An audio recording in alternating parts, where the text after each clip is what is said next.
Então vamos lá, mais um vídeo aqui no canal de opinião sincera. Sim, uma série que eu faço aqui nesse canal onde eu dou a minha opinião sobre equipamentos de áudio clássico ou chamados vintage ou vintage. Então eu coloco pontos positivos, pontos negativos de equipamentos dessa geração. Claro, a minha opinião sincera, a minha opinião. Se você vai concordar com a minha opinião ou discordar, aí deixe aqui no comentário o que você acha da minha opinião e deixe a sua opinião sobre esse tipo de equipamento, os detalhes que eu vou comentar aqui sobre o equalizador Micrologic MZ1, dois equalizadores Micrologic MZ1.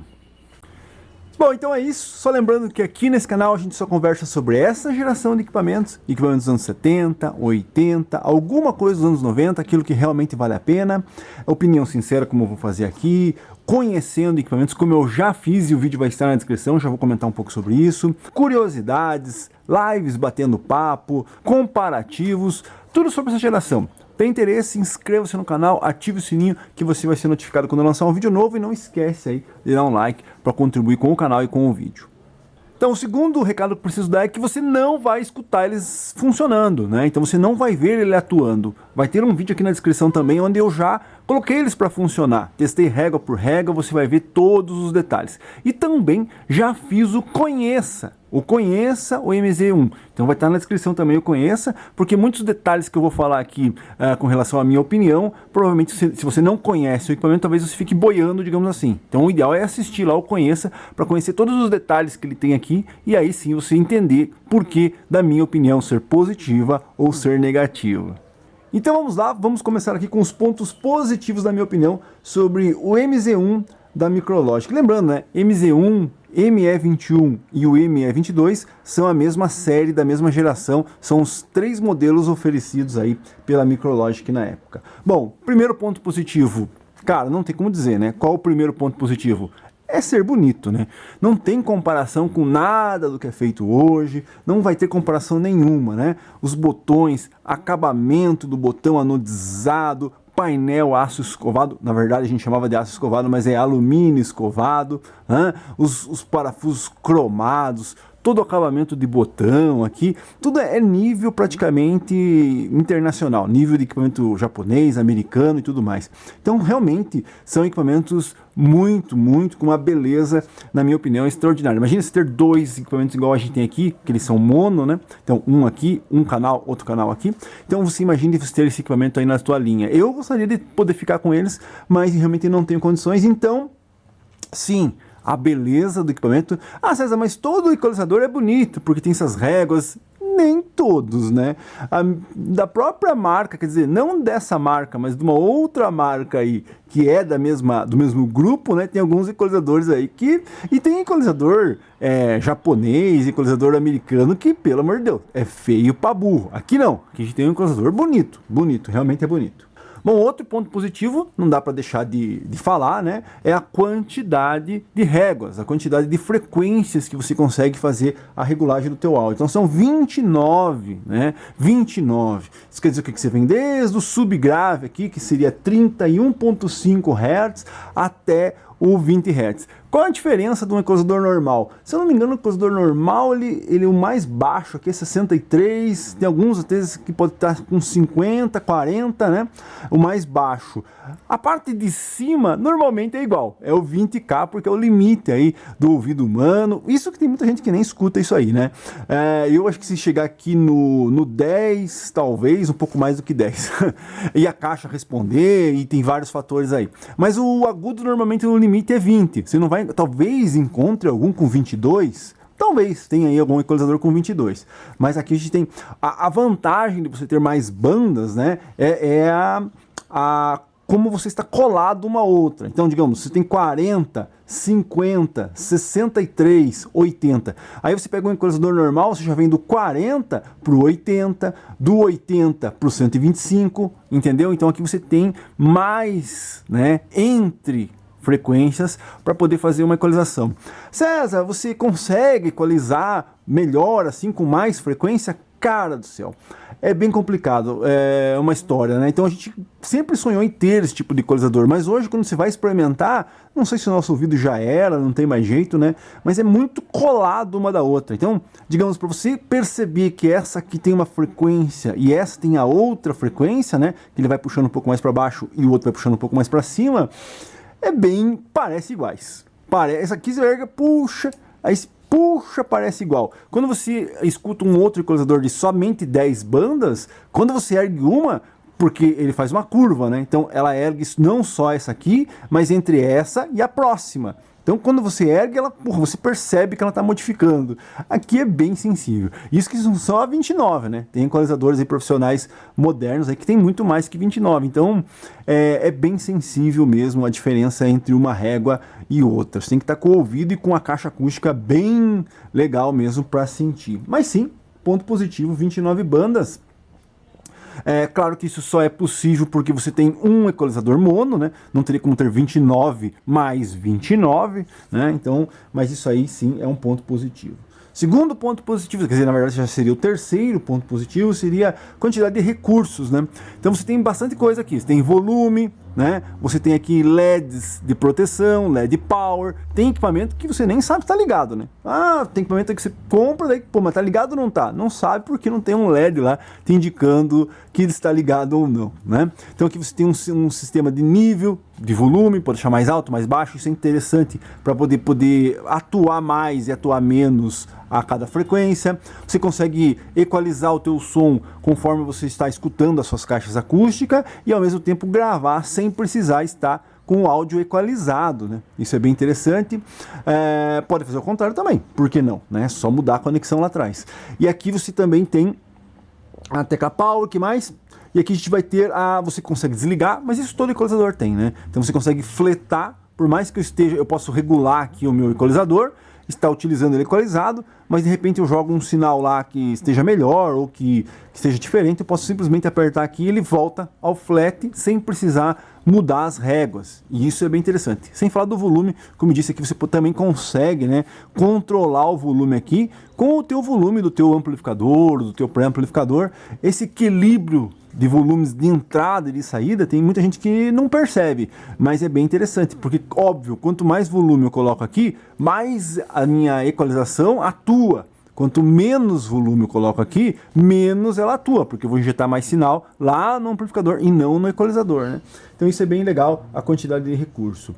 Mais um ponto positivo, e aí já é na parte eletrônica do equipamento, essa é a minha opinião, né? Lembrando, é ele não utilizar um componente que se desgasta aí, que é um componente que é motivo de discussão, né? Que é o famoso capacitor eletrolítico. Então, se você abrir o equipamento, veja lá, não conheça, você vai ver que as linhas de equalização, então o sistema que você faz a equalização, né, as frequências que você corta e abre aqui na equalização, não se utiliza capacitor eletrolítico. Você utiliza mais capacitor eletrolítico na parte do volume, no sinal, né, no amplificadorzinho que ele tem aqui, e também na fonte. Né? Mas aqui no sistema de equalização você não utiliza eletrolítico. Lembrando, ele não utilizar eletrolítico é um ponto positivo, mas existe um ponto negativo com relação a isso e vai estar lá na fase de pontos negativos. Né? Então, na minha opinião, ele não usar o eletrolítico, que seria um componente que realmente tem uma vida útil menor e que dá muito problema de barulho, distorção e até mesmo parar a régua, né, por causa do componente. Então você tem um componente com uma vida útil aqui um pouco maior, entre aspas, né? Lá no ponto negativo você vai entender. Então basicamente é isso, tá? Outro ponto positivo é a quantidade de saídas, né? Então, como ele é mono, então você tem uma entrada aqui, então você só vai jogar um sinal nesse equipamento, mas para sair você tem várias. Você tem 3 para tape deck, mais 3, né, para amplificadores. Então você pode jogar, tá certo que o sinal é o mesmo sinal. Um sinal é diferente um do outro, só muda o do equalizador, do tape deck para gravação do sinal principal, que é o que eu posso acionar aqui. Né? Então, se eu quero gravar equalizado e escutar sem equalização, eu simplesmente mudar ali a saída, né? Mas e por que isso, né? Não existe um objetivo de você ter uma entrada uma conexão de entrada e 3 de saída, qual é o objetivo, né? Ah, então são diferenciados, balanceados. Não, é a mesma conexão. O motivo é porque você usa o mesmo gabinete, né, do ME21 ou do ME22, né? As fábricas tinham, principalmente Micrologic e Nashville, elas tinham essa... Como eu posso dizer, essa preocupação em minimizar custos, né? Então, diferente de um Gradiente que você tem um gabinete para um equipamento específico, aqui não, aqui você tem um gabinete que é compartilhado com outros equipamentos. Então, lá atrás, você vai ter mesmo.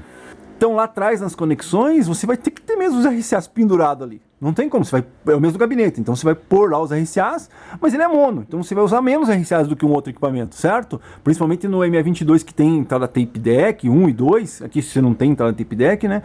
Então você, simplesmente o que eles fizeram, vamos usar os mesmos RCAs aqui, mas vamos colocar tudo para sair, né? Porque não existe uma diferença entre um e outro. É uma maneira de fazer com que o procedimento de construção dos equipamentos seja mais simples, simplificado, mas aí você tem que colocar algumas conexões ali que não tem muito sentido, mas fazem parte do equipamento. Bom, mais um ponto positivo com relação às réguas, né? Você ter o center lock. O que seria o center lock, né? Não sei se eu estou falando o termo certo, mas eu acredito que seja center lock. Por quê? Porque você trava no centro. Então, digamos, uma régua onde eu coloco mais frequência e menos frequência, você às vezes tem equipamentos aí, muitos equipamentos famosos, que você não consegue saber onde está o centro. Quer dizer o quê? O sinal flat, né? De onde eu vou partir? Quem conhece equalização, conhece equalizador, sabe os problemas, tem gente que ama, tem gente que odeia. Normalmente quando você vai fazer uma equalização, você parte do centro. Então você zera aqui numa linha e aí você vai começar a perceber se eu preciso mais aqui, menos aqui, e sempre tentando manter o mais próximo ao flat. Então, aumentei aqui, puxa, ainda preciso mais, baixo aqui. Você entendeu? Aí a diferença entre esse e esse é maior. Só que a questão aqui é o center, ó. Perceba, ele trava. Então eu consigo saber exatamente onde é o centro, onde é o flat do meu áudio. Tem equipamentos aí que você fica perdido aqui, né? Porque não tem uma marcação de centro. Então, ter isso no equalizador é um ponto positivo, sim. Vamos lá, acesso a manutenção. Então, isso é uma curiosidade, né? Muita gente me pergunta por que o equalizador está pendurado no fundo do equipamento. O transformador, por que o transformador está pendurado lá ao fundo do equipamento? É justamente para facilitar a manutenção. Existe o ponto negativo disso, tá? Mas eu já vou falar. Então o que acontece? Você tanto consegue abrir a parte de cima como a parte de baixo e ter acesso. Então, digamos, a placa está aqui, você tem os componentes na parte superior e as soldas na parte inferior, correto? Abrindo o fundo, você tem acesso às soldas e os componentes em cima. Então você consegue fazer uma manutenção neles sem problema nenhum. Ao contrário de alguns equipamentos, inclusive da própria marca, né? No caso da Nashville, onde você tem que abrir o equipamento e puxar a placa para cima, porque ela não abre o fundo. Então você tem que puxar a placa para cima para poder ter acesso, tirar praticamente a placa do equipamento para poder ter acesso à parte de soldagem. Então aqui não, aqui você tem acesso, né? É uma facilidade. E por que então e é um dos motivos dos trafos estarem pendurados lá no fundo? Porque normalmente quando você tem o trafo porque senão teria que fazer um outro gabinete. Consegue entender? Produção do equipamento. Como que eu vou abrir o fundo aqui, certo?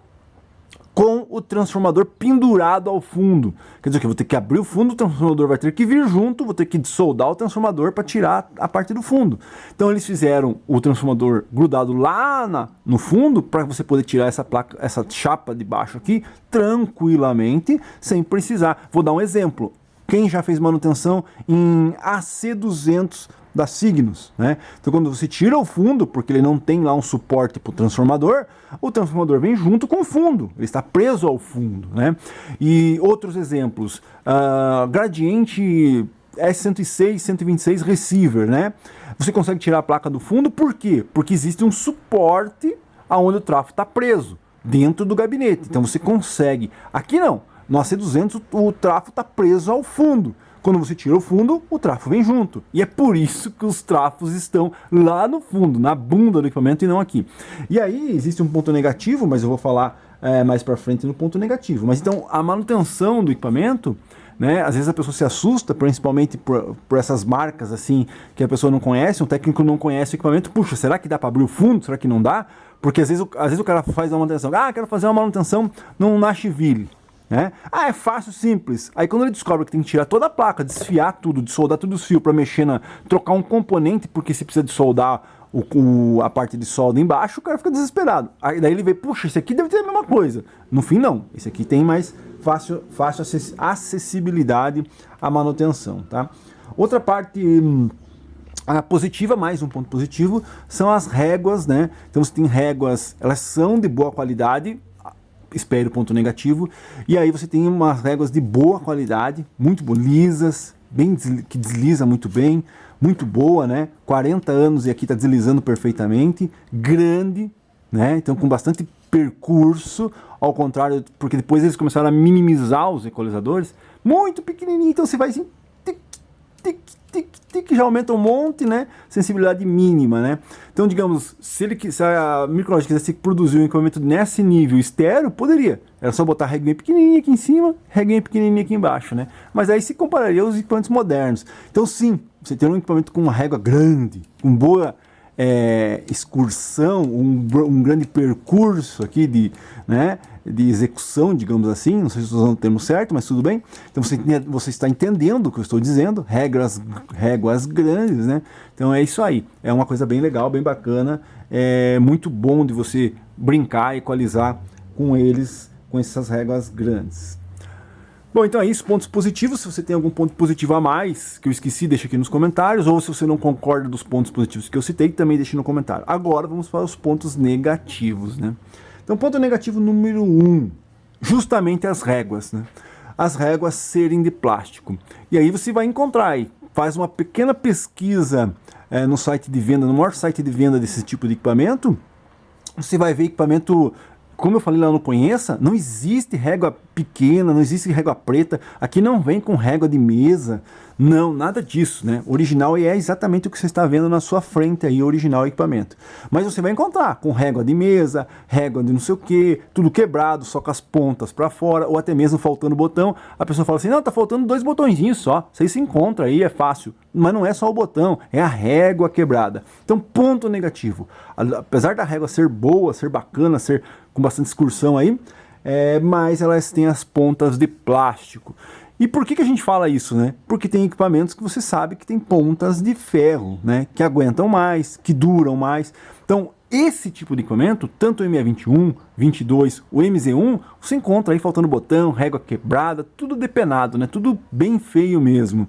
Então, mas por quê? Porque as réguas são de plástico. E uma curiosidade, a própria Cygnus, né, no GE 1800 também tem 2 versões. Tem a régua de plástico e tem a régua de ferro. Os equipamentos que têm régua de ferro têm que ser mais valorizados, na minha opinião, né? Apesar de que, se eu não me engano, tem versão de régua de ferro que não tem o center lock, ou as de plástico, não tenho ideia.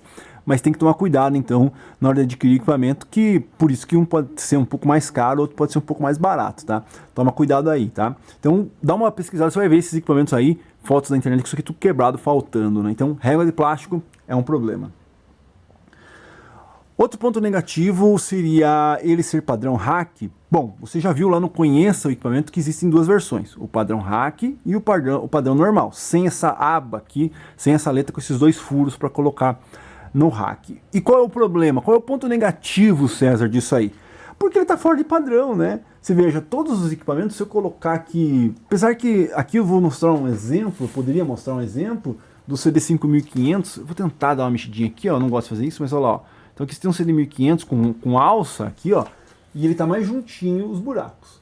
Aqui você tem um padrão já padronizado, aqui no Studio 660, consegue ver? Então aqui você tem um padrão, certo? E aqui, por ele ser pequeno, está mais junto os buracos aí, para você colocar no rack. Não dá para ver, né? Bom, mas tudo bem, você já entendeu. Aqui é mais, aqui os buracos estão aqui, e aqui os buracos estão aqui, porque sim, o equipamento de cima ele é menor, né? E aí qual é o problema? O problema é que aqui eles fizeram a furação totalmente errado, né? Essa furação teria que estar aqui, para você poder padronizar lá os furos do teu rack e poder encaixar esse equipamento aí num R1, num rack da Cygnus, num rack da WB, sei lá, em outros racks aí que eram fornecidos na época. Então, essa furação aqui, ela tá meio fora. Então tem muita gente que comete a gafe impressionante de, em vez de furar o rack, para você poder encaixar eles no rack lá, fura o aparelho, né? Então, tipo, vou pôr lá, putz, não encaixa aqui. Ah, mete uma furadeira aqui e encaixa lá no rack. Cara do céu, né? Como é que pode? Então, isso aqui, na minha opinião, é um ponto negativo, né? Deveria estar com um padrão, talvez um jogo de alça. Por isso, né, que um dos motivos que eu acabei não ficando com esses equalizadores e trocando lá no meu sistema pelo ME21, ME22, é justamente por isso. Porque se eles fossem o padrão normal, aqui assim, 17, eu poderia conectar qualquer alça aqui, padrão Polivox, padrão gradiente, qualquer tipo de alça padrão e colocar aqui. Mas como ele tem as abas, eu tenho que ficar preso a isso aqui. Não vai ter alça, não vai ter nada, né? Se você olhar um dos meus vídeos onde eu tenho lá o equipamento onde tem o ME22, que é o equalizador estéreo dessa versão, você tem lá alças da Polivox nele. Aqui eu não teria como colocar alças da Polivox, a não ser que eu amputasse os equipamentos, né? Cortasse. Isso eu não iria fazer. Então, realmente, isso aqui para mim é um erro, é um ponto negativo. Como eu disse, eu preferia o outro, que não tem, do que esse com as abas, né? E as abas terem juntinhas, não terem um padrão aqui, óbvio, existe um motivo para isso, né? Óbvio que existe um motivo. O engenheiro não fez isso de bobeira. Talvez poderia ser um outro ponto negativo, mas não dá para exigir, né? Para quem conhece a linha 5000, sabe que o PM5000 tem um painel grosso, o CM5000 tem um painel grosso e o TP5000 tem um painel fininho, né? Mas por quê? Porque ele não é tão pesado como os outros equipamentos. Aqui ele também não é tão pesado. Por que a Micrologic fez mais juntos os buracos? Porque quanto mais para ponta ela faz aqui o buraco onde vai o parafuso, maior chance de eu amassar a quina, né? Isso aqui entortar, quebrar, pode até quebrar, né? Então por isso que os buracos estão mais juntos. Mas é um ponto negativo na minha opinião, né? Fazer o quê? Próximo ponto negativo. Dificuldade de manutenção. Poxa, César, mas você acabou de falar que um ponto positivo é o acesso. Sim, o acesso à manutenção é fácil. Agora, eles complicaram um pouco aí, né? Nos anos 80 existia muita concorrência e tudo mais. Então existe uma parte do circuito desse equipamento que ele é, digamos assim, segredo de estado, né? Então a Micrologic foi lá, colocou uma capinha num circuito para ninguém lá saber qual é o circuito. Existem várias teorias, que é para quê? Para que as pessoas que fossem fazer manutenção no equipamento comprassem os componentes da própria Micrologic. Existe a teoria de que a Micrologic não queria que as outras fábricas, Signos, Gradiente, ou talvez mesmo a Polivox, se a Polivox fosse fabricar um equalizador na época, copiasse o circuito, né? Porque poderia muito bem comprar um equipamento, abre, qual o integrado que eles estão usando lá. Aí abre lá, vê o integrado que eles estão usando. Então existia muito isso. Quasar, Signos, Micrologic, né? Nashville, né? Que é a própria Micrologic, de rasparem os componentes para justamente as pessoas, para concorrência não saber qual é o componente e também para que só a assistência técnica pudesse fazer a manutenção do equipamento. Então isso é um ponto negativo. Por quê? Porque 40 anos depois, óbvio, você não queira exigir que um equipamento, esse equipamento ter durado 40 anos é além da expectativa, né? Além da expectativa, né? Hoje equipamentos são feitos para durar 5 anos. Então, claro que depois de 40 anos você não tem mais acesso à assistência, você não tem mais acesso aos componentes, né? Então eu teria que saber qual é o componente para eu poder pôr aqui. E aí você tem que fazer uma artimanha ali, tirar a capinha, olhar, se você já sabe qual é que vai, já abriu alguma vez, você troca sem problema nenhum. Mas existe essa dificuldade de que se você manda para um técnico que não tem experiência com um equipamento desse, ele vai ter que se bater aí para encontrar qual é o componente que está com problema, porque os componentes eles estão, como eu disse, segredo de estado ali dentro, pelos motivos que eu já comentei aí. Isso serve para a gente comentar em outros vídeos, é um assunto bem interessante, tá? Então é isso aí. Ele tem um acesso à manutenção fácil, mas quando você vai procurar o componente, você não vai encontrar, porque o código dele está fechado ou ele está num velcro, né, que chama, não sei, ele está numa capinha ali, protegendo, para você não saber o que tem ali dentro, tá? Daí um outro ponto negativo, que é justamente a parte eletrônica dele, que é justamente a placa ser inteira. Como assim se essa placa é inteira? Aqui você tem uma placa só. Então você tem uma placa onde está todas as réguas penduradas, todos os componentes aqui que fazem as frequências pendurados. Aqui você tem um amplificadorzinho do volume. Ali atrás você vai ter a parte de fonte, né? Os trafos não estão na placa, estão lá atrás, como eu já disse. Mas é uma placa que vem daqui até aqui, gigante, né? E aí, uma teoria, quanto maior é a placa, maior a chance da gente ter solda fria, mau contato, né? Porque você pegar um equipamento desse aqui com uma placa aqui na frente, onde estão as réguas e toda a parte de equalização, aí você tem uma placa lá atrás da fonte, separada, cortadinha, pequenininha lá, uma placa aqui pequenininha, todas elas interligadas, né? A chance de você ter mau contato é muito menor.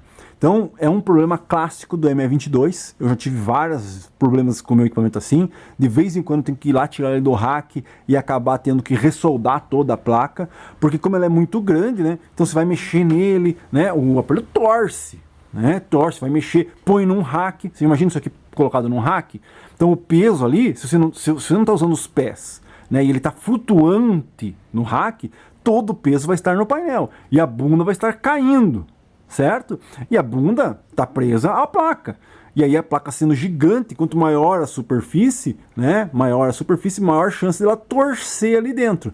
Torcendo, você tem chance de mau contato, solda fria, esse tipo de coisa.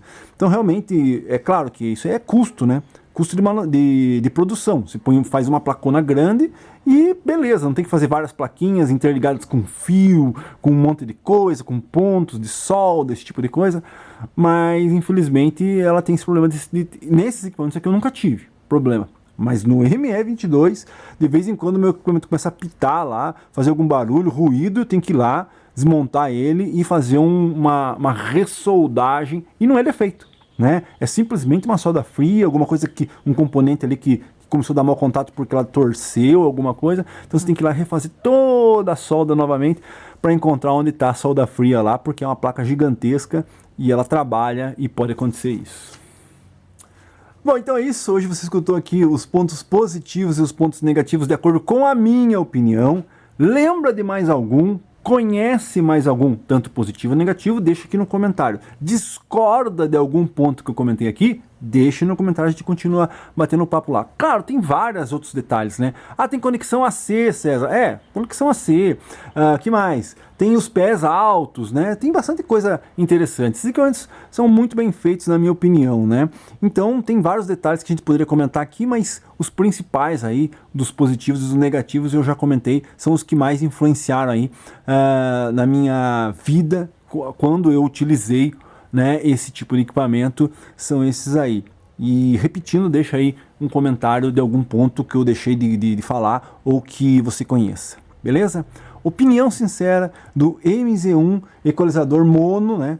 Um equalizador aqui, na verdade ele é vendido como um equalizador, né? Mas ele é mono. Se você quiser fazer um sistema estéreo, você tem que ter 2 equalizadores, tá?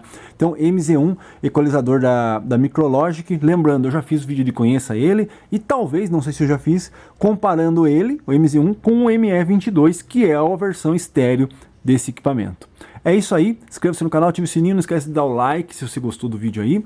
E acompanhe os outros vídeos, acompanhe o canal, que a gente só conversa sobre essa geração aqui nesse canal. E vou deixar alguns outros vídeos também das outras opiniões. Tem vários equipamentos aí que eu já coloquei opinião sincera e vão estar aqui na descrição. É isso aí, MZ1 Micrologic. Abraço.